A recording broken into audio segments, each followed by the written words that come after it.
அன்பிற்குரிய மாதா தொலைக்காட்சி நேயர்களே, இன்று நாம் சந்திக்கவிருக்கும் ஆலயம்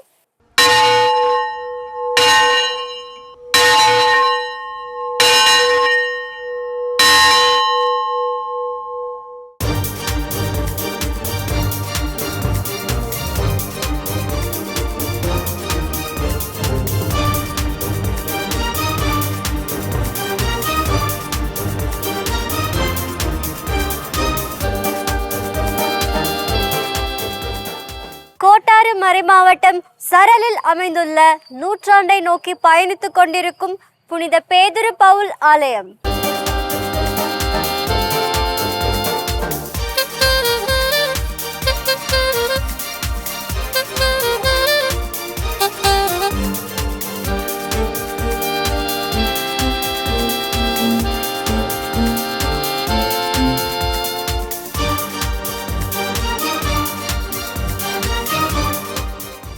இப்போ நான் நிற்கிற இந்த சுற்று வட்டார பகுதி தான் ஆதிச்சரல்.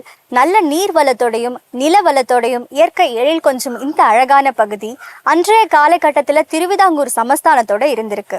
சரலும் செம்மண்ணும் அதிகமாக நிரம்பி இருக்கிறதுனால இந்த பகுதிக்கு சரல்னே பேர் வச்சுட்டாங்க.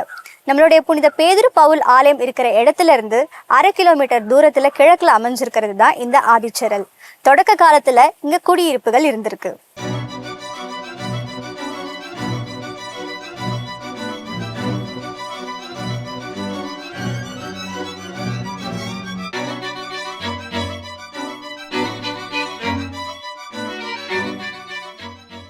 சரல்ல கிறிஸ்தவம் தோன்றின வரலாறு 1400களிலேயே தொடங்குது. அந்த காலத்துல இந்த பகுதியில நிறைய அந்தணர்கள் வாழ்ந்துட்டு இருந்திருக்காங்க. அவங்கள பல பேர் நாகப்பாம்பு கடிச்சு உயிரிழந்திருக்காங்க. இதனால மீதி இருந்தவங்க 1465வது வருஷம் ஊரை விட்டு வெளியேறி வேற ஊர்களில் குடிபெயர்ந்திருக்காங்க. அதுக்கப்புறம் இங்க நாயரின மக்கள் வந்து வாழ்ந்திருக்காங்க. அவங்களும் கொள்ளை நோய் தாக்குதலால வேற ஊருக்கு குடிபெயர்ந்து போயிட்டாங்க. அதுக்கப்புறம் புனித தோமையார் மற்றும் புனித சவேரியார் ஆகியோரின் வழியில கிறிஸ்தவத்தை பின்பற்றி வந்த கிறிஸ்தவ மக்கள் இங்க வந்து குடியேறி வாழ்ந்திருக்காங்க. அவங்க வடக்கன் குளம் வரைக்கும் போய் திருமுழுக்கு பெற்று கிறிஸ்தவத்துல வேரூன்றி வளர்ந்திருக்காங்க.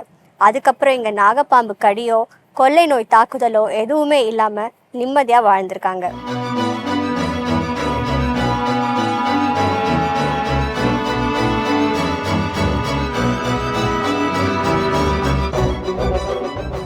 தொடக்கத்துல சரல் மாடத்தட்டு விளை பங்குக்கு கீழே கிளைப்பங்காதான் செயல்பட்டு வந்துச்சான். மாடத்தட்டு விளை பங்கு ஆலயத்தோட முதல் முடுதம் சரல் ஊரை சேர்ந்த திரு எஸ் வியாகுலமுத்து அப்படிங்கிறவர் தான். மாடத்தட்டு விளை பங்குக்கு கீழே 14 கிளைப்பங்குகள் செயல்பட்டு வந்துச்சான். அதெல்லாம் என்னென்ன அப்படின்னா பத்மநாபபுரம், புலியூர்குறிச்சி, வில்லுக்குறி, காரங்காடு, கோணங்காடு, முரசங்கோடு, ஆலூர், சரல், மாங்குழி, ரணியல், திருநயினார்குறிச்சி, நுள்ளிவிளை, தலக்குளம் இதெல்லாம் தான்.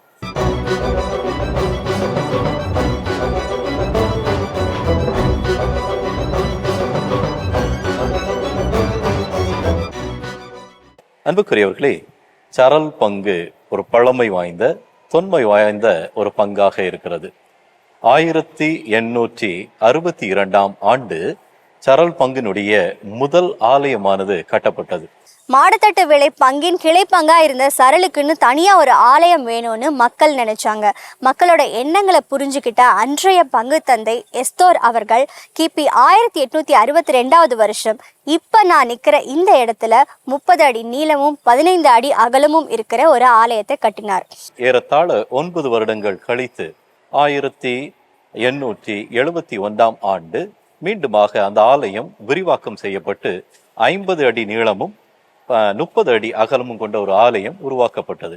அருள் தந்தை எஸ்தோருக்கு அப்புறம் அருள் தந்தை எப்ரேம் அவர்கள் பங்கு பொறுப்பேற்றார். இவர் தான் கடைசியா மாடத்தட்டு விலைக்கு வந்த அயல் நாட்டு அருட்பணியாளர். அவருக்கு அப்புறம் அருள் தந்தை அகஸ்டின் அவர்கள் பங்கு பொறுப்பேற்றார். அவருடைய பணிக்காலத்துல தான் ஜூன் 29ஆம் தேதி முதல் முறையாக 10 நாட்கள் திருவிழா புனித பேதுரு பவுல் சிற்றாலயத்துல கொண்டாடப்பட்டது.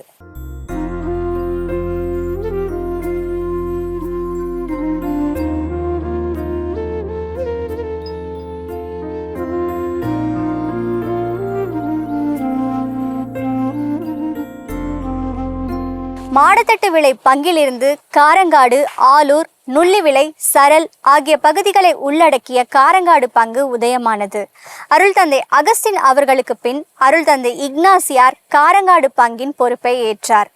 அவர் திருவிழாவின் போது மட்டும் அல்லாமல் மாதத்தில் 2 நாட்களுக்கு சரலில் திருப்பலி நடைபெற வழிவகுத்தார். தொடக்கத்துல அங்க கொட்டகுளம் பக்கத்துல சின்ன கோயில் இருந்திருக்கு. அப்புறம் அந்த நீர் ஊட்டெல்லாம் இந்த விஷக்கடி, பாம்பு கடி அதுல அங்கே இருந்த மக்கள் வெளியேறி போய் கொஞ்சம் கொஞ்சமா இங்க சேர்ந்திருக்காங்க. 1931 வருஷம் வரைக்கும் பள்ளத்துல அமைஞ்சிருந்த சரல் சிற்றாலயத்தோட 2 பகுதிகள்லையும் நீரூற்று எழும்ப ஆரம்பிச்சது. அதை பார்த்து கவலையான ஊர் மக்கள் அன்றைய காரங்காட்டுடைய பங்கு தந்தையான அருள் தந்தை இக்னாசியாரிடம் முறையிட்டாங்க. இதை பார்த்து கனிவோடையும் இரக்கத்தோடையும் கேட்ட அருள் தந்தை இக்னாசியார் அவர்கள் 1/6/1931 வருஷம் 100 அடி நீளமும் 45 அடி அகலமும் இருக்க இந்த புதிய ஆலயத்தை கட்டுறதுக்கான அடிக்கல்ல நாட்டி வேலையை ஆரம்பிச்சாங்க. ஆனா 1932 வருஷம் மேதகு ஆயர் அவர்களுடைய ஆணைப்படி மணக்குடி பங்கிற்கு அருள் தந்தை இக்னாசியார் அவர்கள் பணியிட மாற்றம் செய்யப்பட்டாங்க. அதுக்கப்புறம் அருள் தந்தை வர்கீஸ் அவர்கள் பங்கு தந்தையாக பொறுப்பேற்றார். அருள் தந்தை வர்கீஸ் அவர்களும் பணியிட மாற்றம் செய்யப்படவே அருள் தந்தை DC அந்தோணி அவர்கள் காரங்காட்டின் பங்கு தந்தையாக பொறுப்பேற்றார். கட்டுமான பணிகள் நடைபெற்று கொண்டிருந்த ஆலயத்தை அழகுற கட்டி முடித்தார். ஆலயத்தை அர்ச்சித்து திறந்து வைப்பதற்குள் மேதக ஆயர் லாரன்ஸ் அவர்கள் இயற்கை எய்தினார். இதனால் முதன்மை குருவாக இருந்த பேரருள் திரு வின்சென்ட் பெர்னாண்டஸ் அவர்கள் 6/6/1939 வருடம் ஆலயத்தை அர்ச்சித்து திறந்து வைத்தார். எங்க ஊரின் சிறப்பு நடுவில் கோயில் சுத்தி ஊரு தெருவா இருக்கு. ஊரை சுத்தி 6 பாயுது. அந்த பக்கம் 6, அந்த பக்கம் 6. முன்னால எல்லாம் வயல்வெளியா இருந்தது இந்த பக்கம்.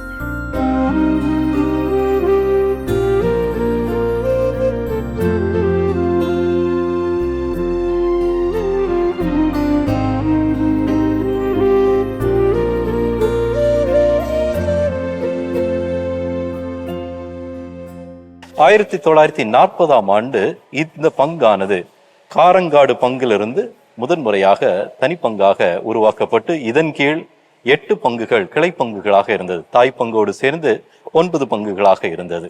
ஆன்மீகத்தில் ஆர்வமிக்க சரல் மக்களுக்கு தனியாக பங்கு தந்தை வேண்டும் என்பதை மேதகு ஆயர் ரோச் ஆக்னிசாமி உணர்ந்தார். இதனால் 28/4/1940 சரலை தனி பங்காக உயர்த்தினார்.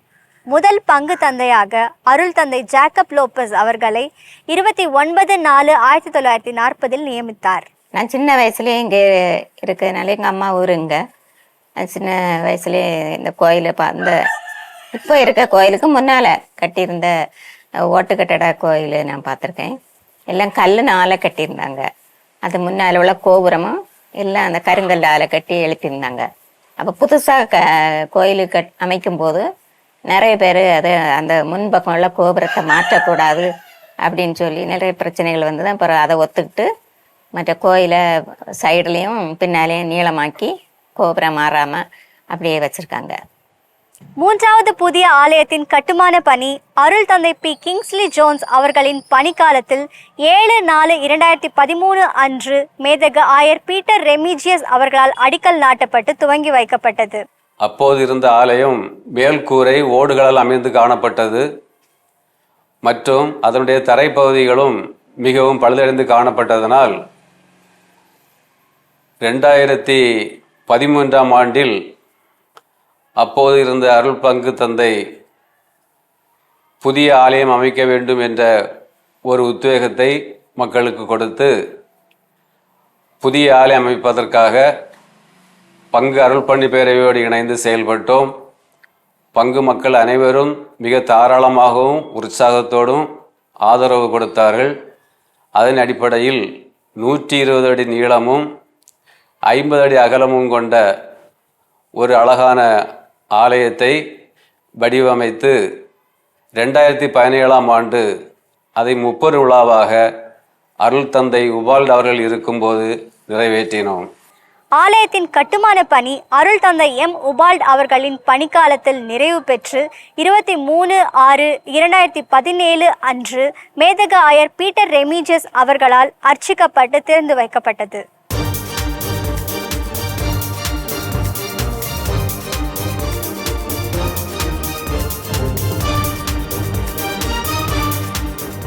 ஆலயத்தின் பீடம் இருமுறை மாற்றி அமைக்கப்பட்டுள்ளது. புதிய ஆலய பீடத்தின் நடுநாயகமாக நற்கருணை பேழையும் அதற்கு மேலே இயேசுவின் பாடுபட்ட சுரூபமும் வைக்கப்பட்டுள்ளது. பீடத்தின் இடப்புறம் புனித பவுல் மற்றும் புனித வலனாரின் சுரூபமும், பீடத்தின் வலப்புறம் புனித லூர்து அன்னை மற்றும் புனித பேதுருவின் சுரூபமும் வைக்கப்பட்டுள்ளன.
எங்களுடைய ஆலயத்தில் 19 ஸ்டெயின்லெஸ் கிளாஸ்கள் அமையப்பெற்றுள்ளன. ஒவ்வொரு கிளாஸிலும் ஒவ்வொருடைய புனிதருடைய படங்கள் இடம்பெற்றுள்ளன. இதில் முதல் 4 கிளாஸ்லையும் பைபிளில் குறிக்கப்பட்டுள்ள புனிதர்கள், புனித மத்தேயு, புனித லூக்கா, புனித அருளப்பர் போன்ற புனிதர்களுடைய படங்கள் இடம்பெற்றுள்ளன. அடுத்த 2 படங்களிலும் தூதர்கள், திருத்தூதர்களுடைய படங்கள் இடம்பெற்றுள்ளன. ஏனைய அந்த கண்ணாடிகளிலே இந்த இந்தியாவிலே பிறந்து வாழ்ந்த புனிதர்கள் திருச்சபையை நிறுவுவதற்காக பாடுபட்டார்கள் என்பதை விளக்கும் விதமாக இந்த படங்கள் கொடுக்கப்பட்டுள்ளன. பீடத்தினுடைய இடது பக்கத்திலே புனித பவுலுடைய வரலாற்றை எடுத்துரைக்கும் விதமாக 2 படங்களும், பீடத்தினுடைய வலது பக்கத்தில் புனித பேதுருவனுடைய படங்களுடைய அவருடைய வாழ்க்கையை சித்தரிக்கும் விதமாக 2 ஓவியங்களும் இடம்பெற்றுள்ளன. 2 சித்திரங்கள் பைபிளிலே குறிக்கப்பட்டுள்ளன. ஏனைய 2 சித்திரங்கள், ஓவியங்கள் வரலாற்று நிகழ்விலே இடம்பெற்றுள்ளன. இதில் முதல் படமானது, முதல் ஓவியமானது புனித பவுலானவர் அழைக்கப்படுகின்றார். அவருடைய அழைப்பை எடுத்துரைக்கும் விதமாக அமையப்பெற்றுள்ளன. இது பைபிளிலே கொடுக்கப்பட்டுள்ளது. அடுத்து 2வது படத்திலே புனித பவுல் கிபி கிறிஸ்துக்கு பின் 6ஆம் நூற்றாண்டிலே நீரோ மன்னரால் தலை துண்டிக்கப்பட்டு கொல்லப்படுகின்றார். இந்த நிகழ்வானது வரலாற்றில் இடம்பெற்றுள்ளது, பைபிளில் இடம்பெறவில்லை. இதை எண்பிக்கும் விதமாக நாங்கள் இந்த படத்தை, இந்த ஓவியத்தை இந்த கண்ணாடியிலே வரையப்பட்டிருக்கின்றது. பீடத்தின் வலது புறத்திலே கொடுக்கப்பட்டுள்ள அந்த படத்திலே புனித பேதுருவனுடைய விசுவாசத்தை எடுக்கும் விதமாக அவருடைய படம் வரையப்பட்டுள்ளது. அவர் கடலிலே நடந்து செல்வதற்கு இயேசுவினுடைய மீது நம்பிக்கை கொண்டு இயேசுவினிடம் அவர் எடுத்துரைக்கின்றார். அதை விளக்கும் விதமாக இந்த ஓவியமானது அமையப்பட்டுள்ளது. இது பைபிளிலே இடம்பெற்றுள்ளது. 2வது படம் அது வரலாற்று நிகழ்வு. இந்த புனித பேதுரு அவர்கள் இயேசுவை சிலுவையில் அறைந்தது போல் அறையாமல் என்னை தலைகீழாக அறையப்பட்டு நான் கொல்லப்பட வேண்டும், நான் வைக்கப்பட வேண்டும் என்று கூறுகின்றார். அதன் அடிப்படையிலே கிபி 6ஆம் நூற்றாண்டிற்கு அப்பால் வரலாற்று நிகழ்வுகளில் கூறப்படுகின்றது. நீரோ மன்னரால் அவரும் தலைகீழாக கட்டப்பட்டு கொல்லப்படுகின்றார் என்பது வரலாற்று நிகழ்வாக அமையப்பட்டுள்ளது. இப்படி எங்களுடைய ஆலயத்தில் ஒவ்வொரு நிகழ்வுகளும், ஒவ்வொரு படங்களும் ஒரு உண்மையை உணர்த்தும் விதமாக அமையப்பெற்றுள்ளன. மக்களின் வணக்கத்திற்காக ஆலயத்தின் இடப்புறம் புனித பவுல் மற்றும் பேதுருவின் திருவுருவ சுரூபங்களும், மறைசாட்சி புனித தேவசகாயத்தின் திருவுருவ சுரூபமும், குழந்தை இயேசுவின் திருவுருவ சுரூபமும் வைக்கப்பட்டுள்ளது. ஆலயத்தின் வலப்புறம் இறையிறக்க ஆண்டவரின் திருவுருவ படம் வைக்கப்பட்டுள்ளது. இன்று சரலில் சிறப்புடன் நடைபெற்று கொண்டிருக்கும் குழந்தை இயேசு நவநாள் பக்தி முயற்சியினை 1986 1988 வரை பங்கு அருட்பணியாளராக இருந்த அருட்பணி ஏ செல்வராஜ் அவர்கள் துவக்கினார். இன்று வரை இந்த நவநாள் பக்தி முயற்சியில் ஏராளமானோர் பங்கு பெற்று குழந்தை இயேசுவின் ஆசிரை பெற்றுச் செல்கின்றனர்.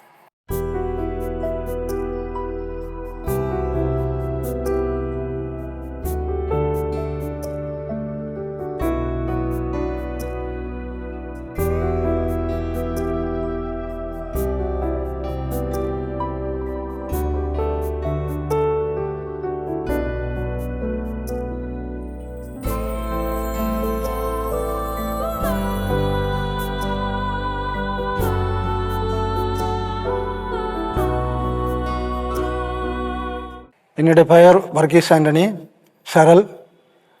நான் கூலி வேலை செய்துட்டு இருந்தேன். என்னை காலில் சுகர்னால் கால் ஒரு பெருவிரல் கம்ப்ளீட்டாக புண்ணாயிட்டு 3 மாதமாக ரொம்ப கஷ்டப்பட்டேன். வேலைக்கு போக முடியாமல் எடுக்காமல். அப்புறம் குழந்தை வச்சுட்டு வாரந்தோறும் மன்றாடி எடுத்து எவ்வளவோ மருந்து பார்த்தும் குறையலை. மன்றாடினது பிறகு என்னுடைய கால் 1 மாதத்துக்குள்ளே பூரண குணமடைஞ்சிட்டு.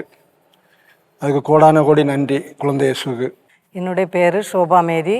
நான் இந்த சரல் பங்கை சேர்ந்தவன் தான். எனக்கு திருமணமாகி 5 வருடங்களாக குழந்தை இல்லை. ஹாஸ்பிட்டலில் போய் செக்கப் பண்ணி பார்க்கும்போது தைராய்டு ப்ராப்ளம் இருந்தது. அது ரொம்ப ஹை லெவலில் இருந்தனால குழந்தை கிடைக்கிறதுக்கு ரொம்ப கஷ்டம் அப்படின்னு மருத்துவர்கள் கொஞ்சம் கைவிட்ட நிலையில் தான் குழந்தை இயேசுவை தேடி வந்தேன், மன்றாடினேன். ஆனால் எவ்ரி வீக் ஒவ்வொரு வாரமும் வியாழக்கிழமை தோறும் 6 மணினாக்கி மாலை 6 மணிக்கு நவநாள் நடைபெறும். அந்த நவநாளில் கலந்து ஜெபித்தேன். அதுவும் இல்லாமல் விண்ணப்பம் எழுதி போட்டேன், ஜெபித்தேன். அதன் பேரில் எனக்கு கடவுள் அழகான ஆரோக்கியமான 2 குழந்தைகளையும் தந்தாங்க. அதற்காகவே நான் குழந்தை இயேசுவுக்கு ரொம்ப கடமைப்பட்டுள்ளேன், நன்றி உள்ளவளாக இருக்கிறேன். அது மட்டும் இல்லாமல் கொஞ்ச நாட்கள் கழிந்து எனக்கு தலையில் ஒரு கட்டி ஏற்பட்டது. கட்டி வலி இருக்காது. வலி இருந்தால் அப்போ மருத்துவரோட சென்றால் வலி இருந்தால் பிரச்சனை இல்லை அப்படின்னு சொன்னாங்க.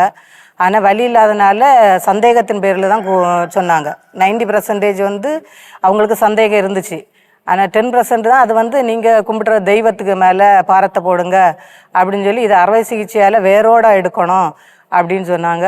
சரின்னு அறுவை சிகிச்சை பண்ணியாச்சு. நான் குழந்தை இயேசுகிட்ட ரொம்ப விண்ணப்பம் செய்து வேண்டிக்கிட்டேன். அறுவை சிகிச்சை செய்து மருத்துவமனைக்கு திருவனந்தபுரத்துக்கு அனுப்பி வச்சாங்க டெஸ்ட்டுக்காக வேண்டி. அப்புறம் டெஸ்ட் ரிப்போர்ட் வர்றது வரை என்னுடைய உயிர் எனக்கு கையிலே இல்லை. என்ன ஆகுமோ ஏதாகுமோன்னு என்ன ஒரு அதிசயம். குழந்தை இயேசுவின் பேரால் அது சாதாரண கட்டி என்ற ஒரு பதில் வந்தது. அதுலேயும் 2வது புதுமையாக என்னுடைய வாழ்க்கையில் கடவுள் தந்தார். இப்படி குழந்தை இயேசுனுடைய அற்புதங்கள் எண்ணற்ற வகையில் உள்ளன. அவங்களுக்கு நான் எப்போவுமே குழந்தை இயேசுவுக்கு நானும் என்னுடைய பிள்ளைகளும் குடும்பங்களும் எப்பொழுதுமே நன்றி உள்ளவர்களாக கடமைப்பட்டு இருக்கிறோம். நன்றி குழந்தை இயேசுவே, உமக்கு நன்றி, கோடான கோடி நன்றி அப்பா.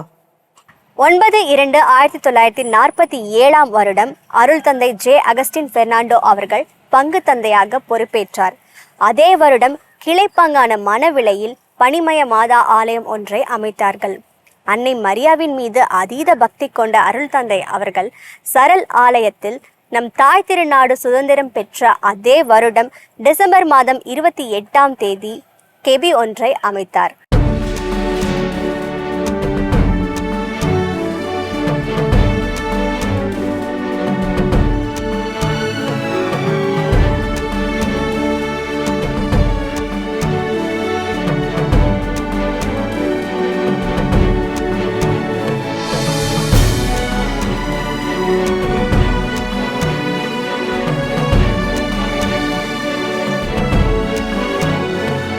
ஆயிரத்தி 1998ஆம் வருடம் அருள் தந்தை பெஞ்சமின் லடிஸ்லாஸ் அவர்கள் பங்கு பணியாளராக இருந்த பொழுது கெபியின் பொன் விழா கொண்டாடப்பட்டது. எமது பங்கு பாதுகாவலர்கள் திருச்சபையின் 2 பெரும் தூண்கள் பேதுரு பவுல் இவர்களுடைய திருவிழாவானது ஜூன் மாதம் 23ஆம் தேதி பாதுகாவலர்களின் திருநாளான இந்த நாளை மையப்படுத்தி 10 நாட்கள் சிறப்பித்து வருகிறோம். இது திருவிழாவின் முன் தயாரிப்பாக 2 நாட்கள் தியானம் நடைபெறும். அதனைத் தொடர்ந்து 1ஆம் திருவிழா அன்று காலையில் எமது முன்னோர்களை நினைவுகூறும் வகையில் கல்லறை தோட்டத்தில் வைத்து திருப்பலி நடைபெறும். அதில் அனைத்து மக்களும் கலந்து எமது முன்னோர்களுக்காக ஜெபித்து வருவார்கள்.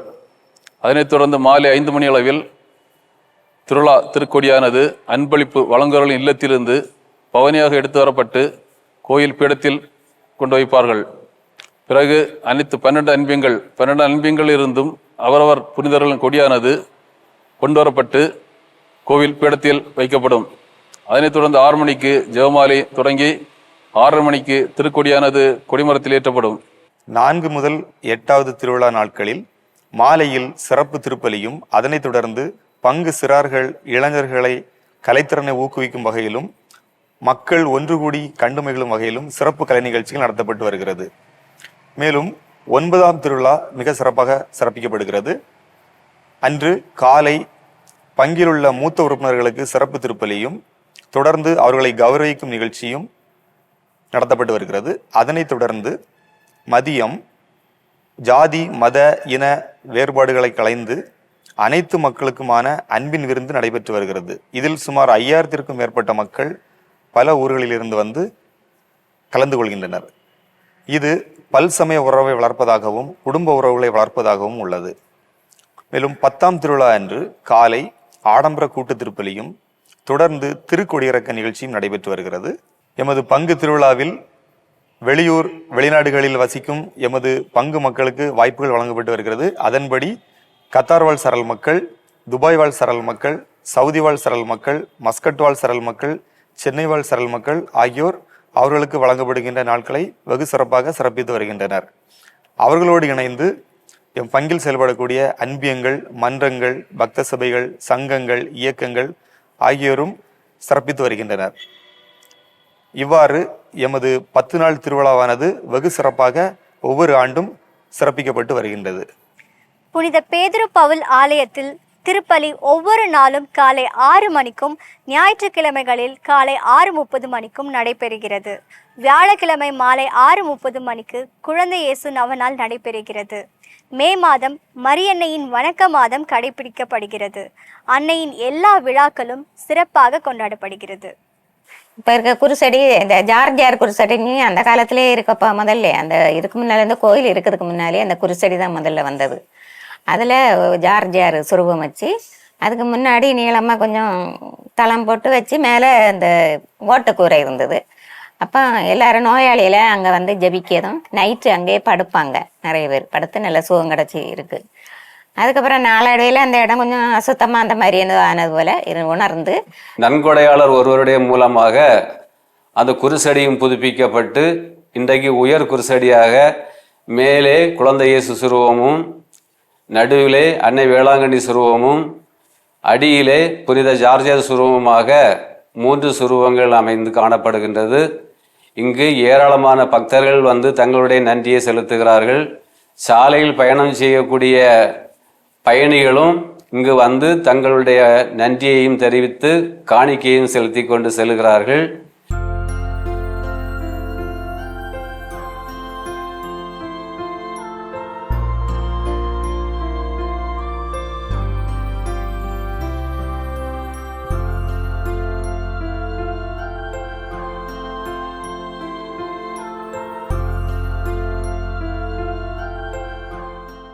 ஆலயத்தின் முன்னால் இருக்கக்கூடிய கொடிமரம், முன்னால் இருந்த கொடிமரம் மரத்தால் செய்யப்பட்டதாக காணப்பட்டது. அதுவும் எங்கள் சரல் பங்கில் உள்ள நன்கொடையாளர்கள் மூலமாக பெறப்பட்ட கொடிமரம். அந்த கொடிமரம் பழுதடைந்த காரணத்தினாலும் மேலும் புதிய ஆலயம் அமைப்பதற்கு வசதியாக அந்த கொடிமரத்தை மாற்றுவதற்காக முயற்சி செய்தபோது ஆலய பவள விழாவின் போது புதிய கொடிமரமாக நன்கொடையாளர்கள் மூலமாக பெறப்பட்டு அது அழகுற அமைந்து காணப்படுகின்றது. சரல் பங்கின் தனிச்சிறப்பு முன்னாள் ஆயர்களான மேதகு ஆயர் லியோன் ஏ தர்மராஜ், மேதகு ஆயர் பீட்டர் ரெமிஜியஸ் அவர்கள் உதவி பங்கு தந்தையர்களாக இங்கு பணிபுரிந்தனர் என்பது நினைவு கூறத்தக்கது. தற்போதைய நாஞ்சல் நாதத்தின் இயக்குனரும் மாதா தொலைக்காட்சியின் கோட்டாறு மறைமாவட்ட பொறுப்பாளருமான அருட்பணி எஸ் ஞானதாஸ் அவர்கள் சரல் பங்கின் மண்ணின் மைந்தர் என்பதும் குறிப்பிடத்தக்கது. சரல் பங்கு இறை அழைத்தலின் விளைநிலம் என்றால் அது மிகையல்ல. இப்பங்கில் தன்னை இறைவனுக்காக அர்ப்பணித்த அருட்தந்தையர்களின் எண்ணிக்கை 13, அருட் சகோதரிகளின் எண்ணிக்கை 22. அன்பிற்குரியவர்களே, எழில் மிக்க இயற்கை வளம் கொண்ட புனித பேதுரு பவுல் சரல் ஆலயத்திற்கு உங்கள் அனைவரையும் அன்போடு அழைக்கின்றேன். இறையாசிர் பெற்று செல்லுங்கள். நன்றி. பங்கு தலமாக உருவாகி நூற்றாண்டினை நோக்கியும் சரளில் கிறிஸ்தவம் வேரூன்றி 160 ஆண்டுகளை கடந்தும் பயணிக்கிறது இந்த பங்கு. நாகர்கோவிலில் இருந்து 12 கிலோமீட்டர் தொலைவிலும், அருகிலுள்ள விமான நிலையமான திருவனந்தபுரத்திலிருந்து 66 கிலோமீட்டர் தொலைவிலும், கன்னியாகுமரியிலிருந்து மேற்கு கடற்கரை சாலை வழியாக பயணித்தால் 27 கிலோமீட்டர் தொலைவிலும், நாகர்கோவில் புறநகர் பேருந்து நிலையமான வடச்சேரியிலிருந்து 13 கிலோமீட்டர் தொலைவிலும் அமைந்துள்ளது புனித பேதுரு பவுல் ஆலயம்.